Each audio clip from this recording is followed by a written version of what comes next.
যদিও তোমাদের বইয়ে ত্রিভুজ সূত্রটা আলোচনা করা নাই, আমরা ত্রিভুজ সূত্রটা দেখবো, এটা আমাদের অনেক সময় অনেক জায়গাতে কাজে লাগবে।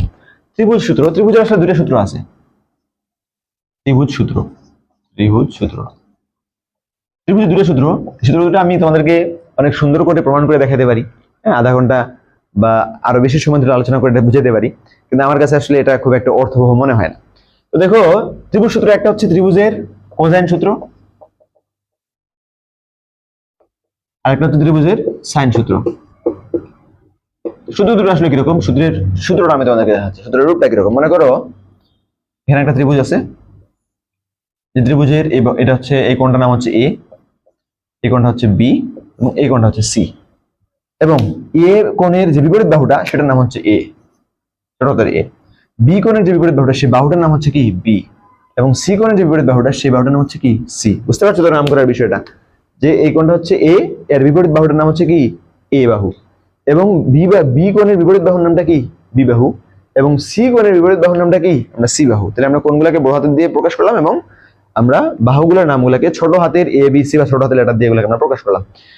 এখন দেখো ত্রিভুজের মানে কোসাইন সূত্র, ত্রিভুজের কস সূত্রটা, এই সূত্রটা আসলে কি বলে, বা ত্রিভুজের যে কোসাইন সূত্র সেই সূত্রটা কি বলে, যে আমি কস যদি আমি নিতে চাই, কস যে কোনো একটা কোণ নিই, কস এ, কস এর সমান কি হবে বলো দেখি, কস এ সমান হবে, এইভাবে তুমি একটা টার্ম দিবা, কস কি আছে এ, তাহলে এ এর যে বিপরীত বাহু অর্থাৎ এটা মাইনাস এ স্কয়ার, বাকি কি থাকলো আর বি আর সি বাকি আছে, এ বাহুটা তুমি নিয়ে নিছো, বাকি কি আছে বি আর সি, তাহলে B square plus C square, নিচে হবে 2 এই যে বিসি, এছাড়া বাকি দুইটা। বুঝতে পারলা? আচ্ছা দেখো আরেকটা যদি দেখা দিলে আরো ক্লিয়ার হবে। মনে করো আমি নিতে চাই cos b, ঠিক আছে, মানে এটা মানে এটা দিয়ে আমাদের লাভটা কি হবে, উপকারটা কি হবে, যদি আমাদের এই তথ্যগুলোর মধ্যে একটা তথ্য দেওয়া আছে বাকি তথ্যগুলো দেওয়া নাই, মনে করো আমাকে এই কোণগুলো দেওয়া আছে এবং এ আর বি দেওয়া আছে, তাহলে আমি সি বাহুটার মানটা কিন্তু বের করে ফেলতে পারবো। দেখো আমাদের সাধারণ যে ত্রিকোণমিতিক অনুপাতগুলো সাইন বলো টেন বলো কস বলো, সেগুলো কিন্তু আমরা যদি সমকোণী ত্রিভুজ না হয় সেক্ষেত্রে প্রয়োগ করতে পারবো না, সেগুলো কিন্তু শুধুমাত্র সমকোণী ত্রিভুজের ক্ষেত্রে ভ্যালিড, কিন্তু এই সূত্রগুলো আমরা যে কোনো ত্রিভুজের জন্য প্রয়োগ করতে পারি। ঠিক আছে, আচ্ছা দেখো তাহলে cos a সমান সমান আমরা কি লিখবো, যেহেতু cos a তাহলে মাইনাস আগেই মাইনাস a স্কয়ার করে দিব, এরপর বাকি যেটা আছে b square plus c square, আর নিচে বাকি দুটো অর্থাৎ 2bc, a ছাড়া বাকি দুটো। তাহলে বলো দেখি cos b যদি আমি বের করতে চাই, আমাকে b কোণটা দেওয়া আছে, তাহলে b কোণের cos এর অনুপাতটা সমান কি হবে, আগের মতোই মাইনাস b স্কয়ার করে দিবে শেষে একেবারে, এদিকে আর বাকি কি আছে তাহলে a square plus c square, আর নিচে কি হবে 2ac। বুঝতে পারছো? আচ্ছা দেখো এরপর যদি আমি কোণ সিটার জন্য cos নিতে চাই, তাহলে cos c মানে কোণ c এর জন্য cos এর ব্যাপারটা কি হবে বলো দেখি, মাইনাস c স্কয়ার, তো a square plus b square, মানে বাকি দুটো তোমার বর্গ করে যোগ, আর নিচে কি হবে 2ab। তোমরা বুঝতে পারলে কিনা? বুঝতে পারতেছো আশা করি। এটা হচ্ছে cos সূত্র, মানে এই সূত্রের মাধ্যমে আমরা সামনে আর অনেকগুলো জিনিস প্রমাণ করতে পারবো, বা এই সূত্রের মাধ্যমে আমরা খুব সহজেই অনেকগুলো ম্যাথ করতে পারবো। তোমাদের আশা করি সূত্রটা আর মানে ভুলে যাবে না, বা এটা ভুলের মতো সূত্র না, এই সূত্রটা মনে রাখতে হয় না, এভাবে মনে রাখবা যে যেই কোণটা আমরা এখানে নেব, যেই কোণের কোণ অনুপাত নেব, সেই কোণের যে বিপরীত বাহুটা সেই বাহুটাকে আমরা উপরে আগে বর্গ করে মাইনাস করে দিব, এরপর বাকি দুটো বর্গ করে যোগ, আর নিচে ওই বাকি দুটা গুণফল এর সাথে 2 গুণ হয়ে যাবে। তাহলে মনে করো cos b যেহেতু এর বিপরীত বাহুটা মানে বিটা আগে মাইনাস হয়ে যাচ্ছে, বাকি দুটো a square plus c square যোগ হয়ে যাচ্ছে, আর নিচে 2ac হয়ে যাচ্ছে। এখানে দেখো c এর বিপরীত বাহু হচ্ছে c, তাহলে c এর বিপরীত বাহু কি c ছিল না, তাহলে আমরা মাইনাস c স্কয়ার করে দিলাম আগে, বাকি দুটোকে a square plus b square মানে বর্গ করে আমরা যোগ করে দিলাম, আর নিচে হচ্ছে বাকি যে দুটো ছিল a আর b, সেই দুটোকে 2 এর সাথে আমরা গুণ করে দিলাম। ঠিক আছে, আচ্ছা আমরা দেখো একটু পরে আমরা প্রয়োগে যাব, বা এই দুটো সূত্র দিয়ে আমরা ম্যাথ করব, তখন আসলে এটা আরো ক্লিয়ার হবে।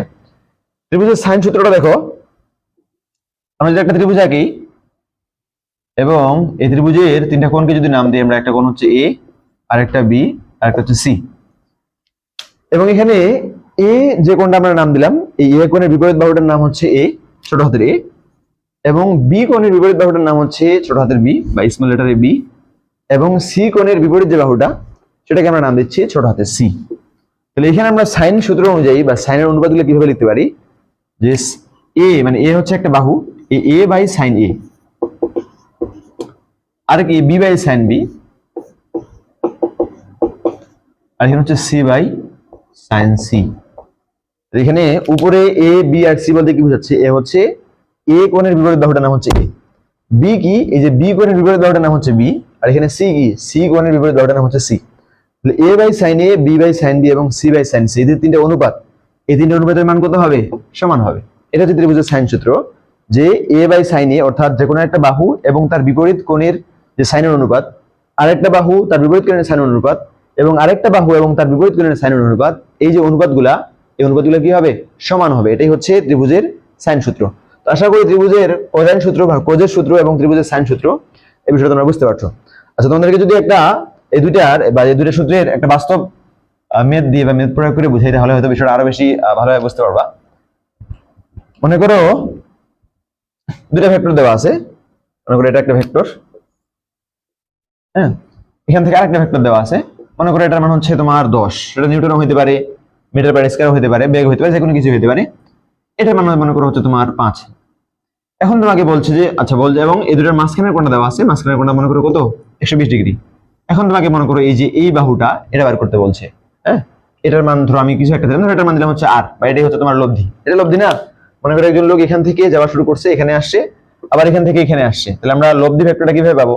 যে প্রথম ভেক্টরের পাদবিন্দু থেকে একেবারে শেষ ভেক্টরের যে শীর্ষবিন্দু, এই দুটোকে যোগ করলেই আমরা এখানে লব্ধি ভেক্টরটা পেয়ে যাবো।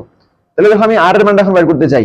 এখন দেখো আমরা একটা সাধারণ নিয়ম অনুযায়ী করতে পারি, বা আগে যে সূত্রগুলো আমরা পড়ছি, সামান্তরিক সূত্র, r এর যে সূত্র পড়ছি √p² + q² + 2pq cos α, সেই সূত্র দিয়েও আমরা এটা বের করতে পারি। কিন্তু এই সূত্র দিয়ে আমরা এটাকে আরো সহজে বের করতে পারি। কিভাবে?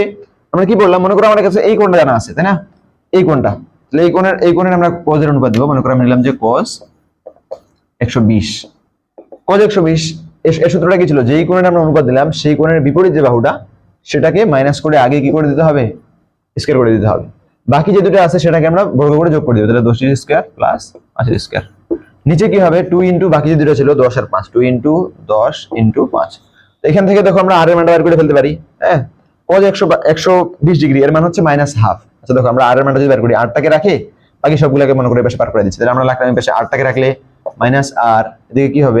-r স্কয়ার, এদিকে থাকবে এই 2 10 আর 5, এটা এর সাথে যদি এখানে ভাগ অবস্থায় আছে এদিকে এসে গুণ হয়ে যাবে, তাহলে হবে 2, একবারে আমরা গুণ করে দিচ্ছি, 10 দুগুণে 20, 5 20 100, তাহলে 100 cos 120 ডিগ্রি। এরপরে দেখো এগুলা যেহেতু প্লাস আছে, এই পাশে প্লাস ছিল, এই পাশে মাইনাস হয়ে যাবে, তাহলে -10 স্কয়ার -5 এর স্কয়ার। আচ্ছা এখন দেখো এই পাশে যদি মাইনাস আছে আমাদের r এ, তাহলে দেখো এই পাশে এই মাইনাসটা যদি আমরা সরাই ফেলতে চাই, তাহলে এই পাশে যে চিহ্নগুলো চেঞ্জ হয়ে যাবে, এই পাশে যেগুলোতে প্লাস ছিল ওগুলো মাইনাস হয়ে যাবে, আর যেগুলোতে মাইনাস ছিল ওগুলোতে কি হয়ে যাবে? প্লাস হয়ে যাবে।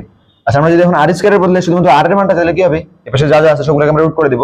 রুট করে দেখো আমরা এটাকে সাজিয়ে লিখতেছি, এখানে লিখলাম হচ্ছে 10 স্কয়ার প্লাস 5 স্কয়ার মাইনাস 100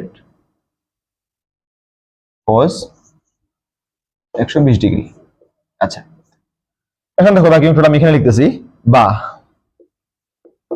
আর মানটা কত হবে? এখানে দেখো cos 120 ডিগ্রির মান কত? -1/2, তাহলে -1/2, তাহলে হাফ এর সাথে তোমার 100 কে গুণ করলে কত হবে? 50। হাফ ইনটু 100 কে গুণ করলে কত হবে? মানে 100 এর হাফ হয়ে যাবে, 50 হয়ে যাবে, এবং মাইনাসে মাইনাসে কত হয়ে যাবে? প্লাস হয়ে যাবে, মাইনাস মাইনাসে প্লাস হয়ে যাবে, তাহলে +50। তাহলে এখানে দেখো 10 এর স্কয়ার করলে কত হয়? √10 এর স্কয়ার করলে 100, 5 এর স্কয়ার করলে 25, আর এখানে 100 cos 120 এর মানে যেহেতু হাফ, হাফের সাথে মাইনাস মানে 100 গুণ করলে হয়ে যাচ্ছে +50, সমান সমান কত হয়? 125 আর 50 হলে 175, √175, এটা হচ্ছে आंसर। অথবা আমরা এটাকে যদি আরেকটু ভাঙার চেষ্টা করি, 175 25 কে যদি আমরা 7 বার গুণ করি, 25 × 7, তাহলে আমরা 175 পাই, 25 × 7 হচ্ছে 175। দেখো 25 কত কিভাবে লিখতে পারি? আমরা 25 টাকে 5√2 হিসেবে লিখতে পারি, 5 স্কয়ার × 7। তাহলে দেখো 5 এর উপরে যদি রুট আছে, এটা মানে স্কয়ার আছে, এটাকে আমরা রুটের বাইরে নিয়ে আসতে পারি, তাহলে 5√7, এটাই হচ্ছে আমাদের কি? এই r এর মানটা। তাহলে দেখো আমরা এটাকে অন্যভাবে কিন্তু বের করতে পারতাম, বা ত্রিভুজের যে বা লব্ধি মান বের করার যে সামান্তরিক সূত্র আছে, সেই সামান্তরিক সূত্রের মাধ্যমে বের করতে পারতাম, এবং এই সূত্রের মাধ্যমে কিন্তু আমরা খুব সহজে বের করে ফেলতে পারছি। যদি আমরা সামান্তরিক সূত্রের মাধ্যমে বের করতে চাইতাম, এখানে একটা সমস্যা ছিল যে সামান্তরিক সূত্রের ক্ষেত্রে শর্ত হচ্ছে যে তোমার দুইটা ভেক্টরের সমবিন্দু ভেক্টর হতে হবে, বা দুইটা ভেক্টরের যে পাদবিন্দু সেটা একই জায়গায় থাকতে হবে। এখানে কিন্তু সেটা নাই, তো সেটাও আমরা করতে পারতাম। একটু আগে দেখলাম যে আমরা ভেক্টর শিফটিং এর মাধ্যমে সেটাও করতে পারতাম, যে ভেক্টরটাকে ধাক্কা দিয়ে সামনে যখন আমরা নিয়ে যেতাম, তখন এই কোণটার মানটা কত হয়ে যেত?